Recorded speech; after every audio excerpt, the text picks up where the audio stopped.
Guys, nandito tayo sa tabing lawa. Magpapalamig lang po dahil sa sobrang init. Guys, welcome to this place. Ayan. Malamig dito guys. Kung uuwi kami agad sa bahay, ang init. Hindi kasi uso aircon dito guys. Kasi kapag winter, sobrang lamig. Kaya walang aircon.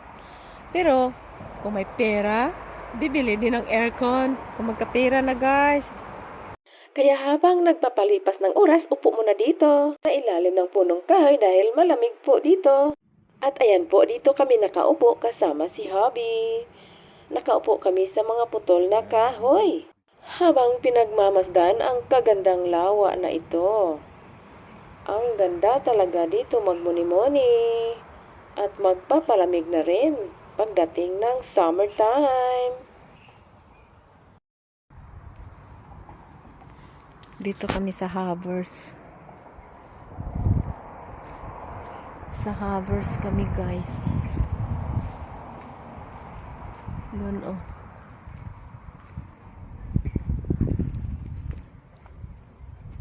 Mag alas 5 na ng hapon pero ang init pa. Spilbos.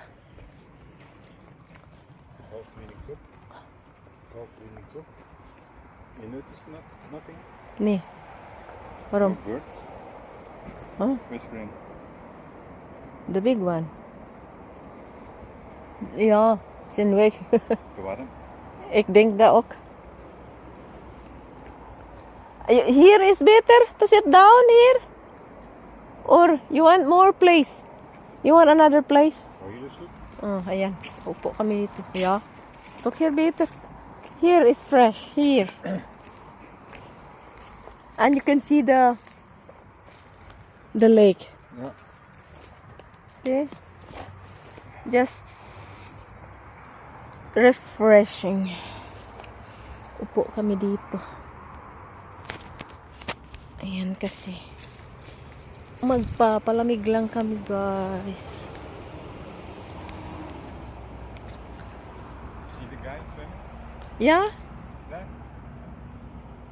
No, he's awake. He's awake. You don't see it when I ask you? Yes.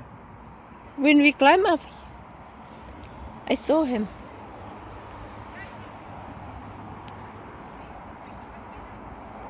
That's him. That's him. Bawal kasing lumangoy dyan, oh.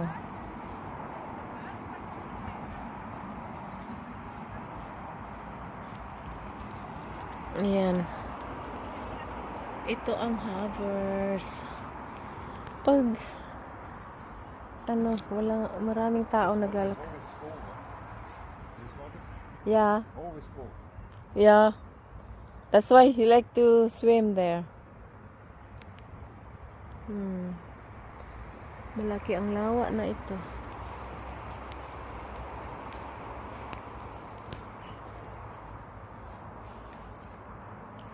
Kaya dito sarap magtambay.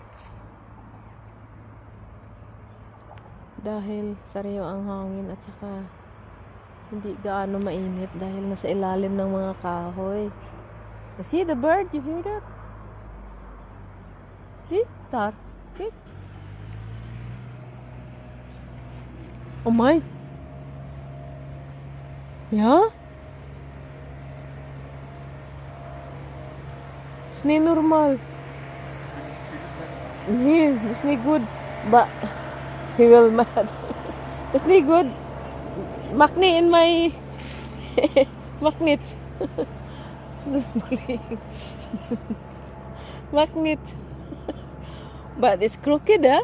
So? Yeah, but then with the small swimming pen. Yeah. May tumatakbo kasi na dahil sobrang init. O, tinanggal na yung kasuotan niya. Ayan.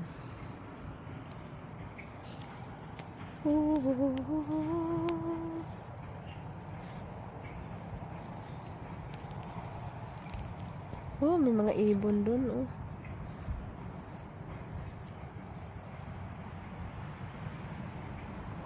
Ay, ang Ang saya nila, mga ibon doon.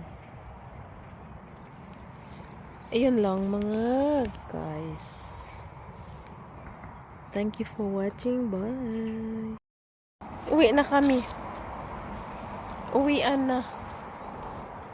Ayan oh.